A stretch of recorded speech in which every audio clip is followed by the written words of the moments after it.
नमस्कार दोस्तों, कैसे हैं आप लोग। मैं आशा करता हूँ कि आप सभी लोग बढ़िया होंगे। तो चलिए आज हम वर्ड प्रॉब्लम के बारे में एक ओवरव्यू देखते हैं कि कितनी टाइप की वर्ड प्रॉब्लम जो है जो हमें पूरे इस चैप्टर के अंदर देखनी है। मतलब जितने भी क्वेश्चंस अभी तक हमने एल्जेब्रिकली करे थे, अब उसको क्वेश्चंस के फॉर्म में, जैसे अगर कोई वर्ड के टाइप में प्रॉब्लम दे रखी है उसको कैसे देखा जाता है और कैसे सॉल्व करा जाता है और कितने टाइप्स की हैं, उसको आज हम थोड़ा एक ओवरव्यू लेने वाले हैं। तो चलिए शुरू करते हैं। सबसे पहली बात जो हमें ये जो वर्ड प्रॉब्लम देखेंगे हम, ये एप्लीकेशंस ऑफ क्वाड्रेटिक इक्वेशन भी कहा जाता है इन्हें। क्वाड्रेटिक इक्वेशंस की जो एप्लीकेशंस है ये हम देखेंगे, ठीक है। और इसी को हम शॉर्ट में कह देते हैं वर्ड प्रॉब्लम, वर्ड प्रॉब्लम्स, ठीक। अब ये कितने टाइप्स की हैं, इसके जो हमारे जितने भी टाइप्स हैं ये मैं आपको पहले बता दूं कि इसमें टाइप है। इसमें सबसे पहले जो बेस्ड होती है, बेस्ड ऑन, सबसे पहले जो हमारी होती है दैट इज़, उसका नाम है नंबर्स के ऊपर। नंबर्स या फिर इसे फ्रैक्शंस कह सकते हैं। इसमें दोनों का कम्बिनेशन होता है कि नंबर्स और फ्रैक्शंस को आप कैसे डील करते हो या कैसे आप फ्रेम कर सकते हो क्वेश्चन की फॉर्म में, ठीक है। दूसरे जो टाइप के आते हैं दैट इज़ हमारे आते हैं एजिस के ऊपर, यानी कि उम्र के ऊपर। जैसे हमने वो pairs of linear equation two variables में भी देखा था, दो टाइम तो हमने उसमें देखे थे, हमने उसमें फ्रैक्शन को अलग कर दिया था, बट यहाँ पर नंबर्स ऑफ फ्रैक्शन को हम कंबाइंड फॉर्म में लेके चल रहे हैं, ठीक है। जो तीसरी टाइप की वर्ड प्रॉब्लम है that is basically the distance speed problem, जो कि हमने बिल्कुल उसमें 5वें नंबर पे देखी थी, डिस्टेंस स्पीड एंड टाइम, ठीक है। ये तीसरी टाइप की हमारी प्रॉब्लम हो गई। इसमें हम देखेंगे कि डिस्टेंस स्पीड क्या क्या रिलेशन होता है और टाइम का। जो अगर जैसे मान लो कोई क्वेश्चन में हमें डिस्टेंस स्पीड दे रखी है, किसी कंपैरिजन में दे रखी है, तो हम उससे टाइम कैसे कैलकुलेट कर सकते हैं या तीनों में से किसी एक फैक्टर को कैसे निकाला जाता है। वो तो क्वेश्चन जब आएंगे तब आपको और क्लियर होगा। मैं सिर्फ अब यहाँ टाइप्स डिस्कस कर दे रहा हूँ, ठीक है। पहली कौन सी, नंबर ऑफ फ्रैक्शंस, नंबर या फ्रैक्शंस। दूसरी हमारी जो प्रॉब्लम है that is based on ages. तीसरी जो बेस्ड होती है वो होती है डिस्टेंस स्पीड एंड टाइम। और थर्ड जो होती है that is based on Pythagoras theorem कह सकते हो, पाइथागोरस थ्योरम कह सकते हो, और या फिर उसको ज्योमेट्री भी कह सकते हो। तो बेसिकली ट्राइंगल के लिए है ज्योमेट्री। का ज्योमेट्री हर ऑब्जेक्ट्स की होती है, सर्कल की होती है और क्यूब की होती है और किसी हर प्रकार की होती है, बट बेसिकली हमें ट्राइंगल की ज्योमेट्री के बेसिस पे पाइथागोरस थ्योरम से रिलेटेड जितने वर्ड प्रॉब्लम बनती है इस चैप्टर के लिए वो देखना है चौथे पार्ट में।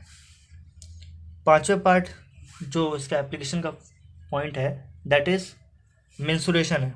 मेंसुरेशन बोले तो आपने छोटी क्लास में पढ़ा हो कि एरिया और पेरीमीटर निकालने के लिए हम बेसिकली एक जो टर्म यूज़ करते हैं उसे मेंसुरेशन कहा जाता है, ठीक है।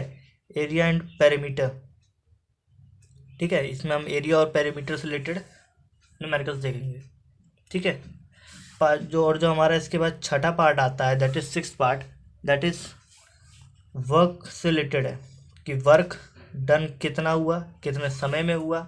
इससे रिलेटेड जो प्रॉब्लम होती है वो हम छठे पार्ट में देखेंगे, ठीक है। कि कोई अगर मान लो कोई वेसल को भरने में, फुल भरने में और क्या पार्शियली भरने में कितना समय लग रहा है, या 3/4 भरने में कितना समय लग रहा है, ऐसे टाइप की जो प्रॉब्लम होती है वर्क डन में आएगी, ठीक है। इसके बाद एक आती है 7 टाइप की problem that is basically based on miscellaneous, जो इसका बिल्कुल एक कह सकते हो आप मिला जुला रूप होता है, मिसलेनियस।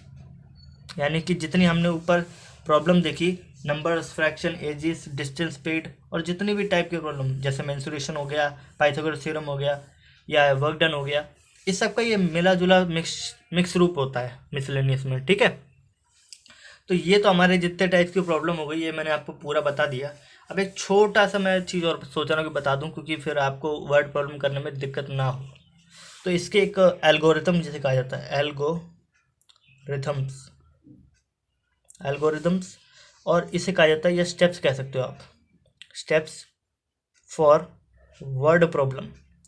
वर्ड प्रॉब्लम के लिए क्या क्या स्टेप्स रिक्वायर्ड होते हैं करने के लिए, वो भी एक छोटा सा फैक्टर है, वो मैं दिखाई देता हूँ आपको आज। देखिए सबसे पहले जो स्टेप 1 होता है दैट इज, वो कहता है हमसे कि आप जो भी आपको वर्ड प्रॉब्लम गिवन है, यानी कि कन्वर्ट कैसे करना होता है, जो गिवन वर्ड प्रॉब्लम हो, convert given word problem into, किस में करना होता है, या तो सिंबल्स की फॉर्म में, जिसको वेरिएबल्स भी कह सकते हो हम, ज़्यादातर वेरिएबल्स की फॉर्म में ही डिनोट करते हैं, ठीक है, and form the equations required, जो भी रिक्वायर्ड इक्वेशन हो उसको फॉर्म करना, ठीक है।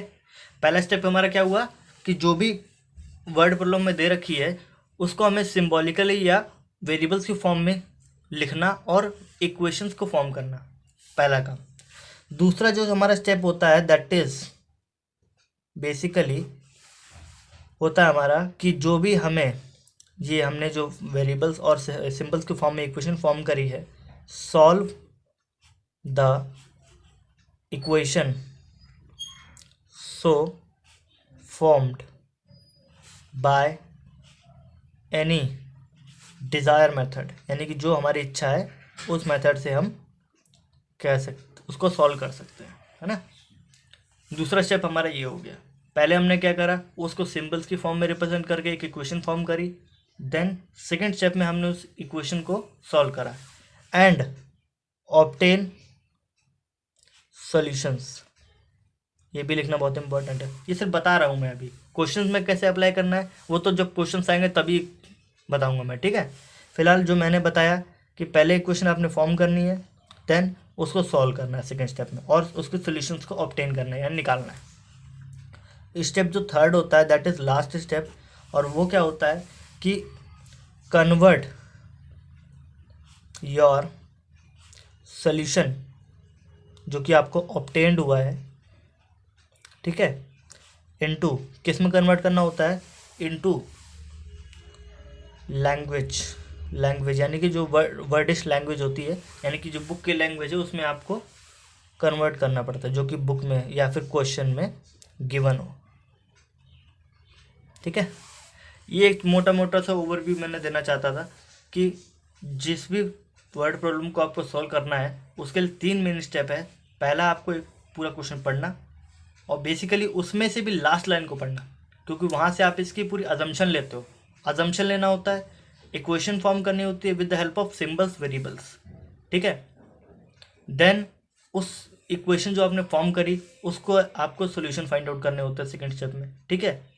सॉल्यूशन फाइंड आउट करोगे और जो भी आपको सॉल्यूशंस मिलेंगे उसको आपको थर्ड स्टेप में क्या करना है, वेरिएबल्स या सिंबल्स की फॉर्म में जो भी आपने माने थे, एक्स वाई जो भी कुछ मान रहे हो, x2 x मान रहे हो, तो उसको उसमें रिप्रेजेंट करना वर्ड की लैंग्वेज में, यानी कि जैसे एक तरीके से जैसे हम नहीं करते थे पेयर्स ऑफ लीनियर इक्वेशन में कि जैसे मान लो अगर किसी की एज 15 ईयर्स आ रही है, किसी की 16 आ रही है, तो हम उसको लिखते थे hence the age of first is 16 और 15 जो भी गिवन है, एंड अदर वन इज 16 या 15 जो भी है ना।